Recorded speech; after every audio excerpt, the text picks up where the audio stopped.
Don't stop when it gets hard, when it gets frustrating, when you fail, when people tell you no, when people tell you can't do it, or why you doing this, or this should be done for somebody else to do. Don't stop. Continue the motivation and inspiration that you have. Be tenacious and ferocious in meeting your goals. And at the end, regardless if you win or you fail, you're gonna learn and take that learning to get better. DivInc's history. We've been working with DivInc since 2018, 2019 to really support DivInc, to work with entrepreneurs that are getting their startups prepared and ready to go. Really those individuals that are underrepresented, women, people of color, and really give them a understanding on how to take their startup and get it connected to capital, as far as human capital, monetary capital, and just getting connected to the ecosystem. And so JPMorgan Chase has really been proud of supporting DivInc in this effort, not only in Austin, but also in Houston. Been in this role for about a year, and since then I have been an advocate for race equity and just equity in general in this work, ensuring that I am an advocate for those diverse-led organizations, those organizations that are in underestimated communities, and really just ensuring that my investments as head of philanthropy here in Houston go towards those organizations, because we need everyone to have an opportunity.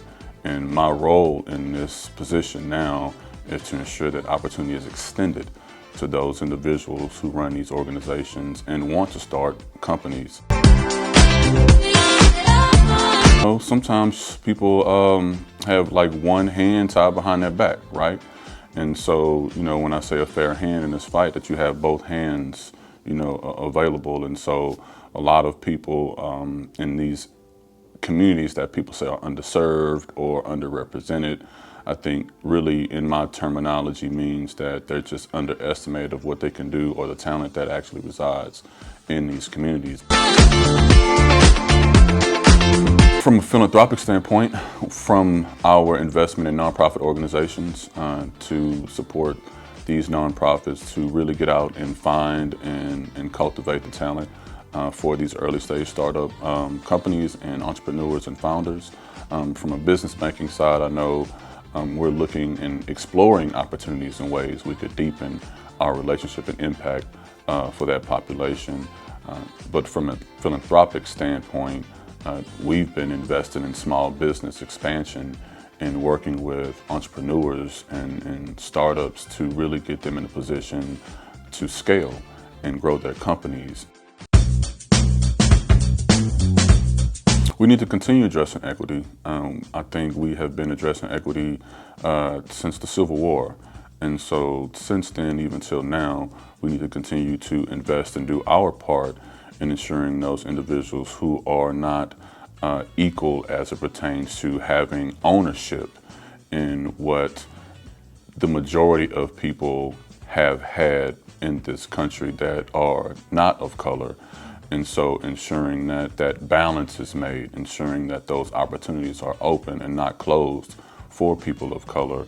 And we need to continue to do this through legislation, investment, and overall learning and understanding of what it really takes to create an equitable situation.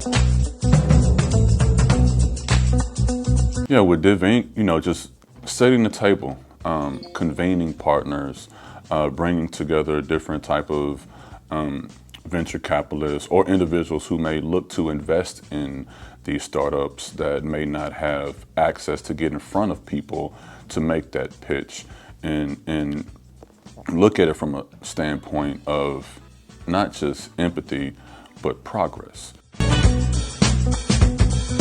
We're committed to this work. We're committed to ensuring that we want to improve our practices.